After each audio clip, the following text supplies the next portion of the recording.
तुम्हारी इस खुशफहमी पे क्या क्या लगाने को दिल करता है। अभी नई नई वर्दी है, अकड़ तो होगी, लेकिन तुम जानते नहीं हो इंस्पेक्टर, इस वर्दी की अकड़ नोटों की कड़क के सामने कुछ नहीं है। यूं चली जाएगी। बताओ कितने पैसे चाहिए तुम्हें? तुम्हारी सोच से ज्यादा तुम्हें। पैसे से कमीने और बेईमान, कमीनों और बेईमान लोगों को खरीदते हैं। कभी किसी ईमानदार ने पैसे से ईमानदार को खरीदा? ओह, इतने सेंटी क्यों हो रहे हो यार? मुझे बाहर आने दो, तुम्हारी सारी अकड़ निकाल दूंगा। अच्छा नहीं होगा तुम्हारे साथ।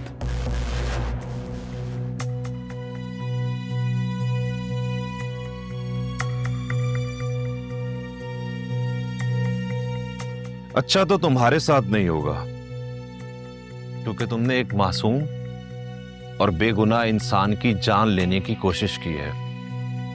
सजा तो तुम्हें मिलकर रहेगी।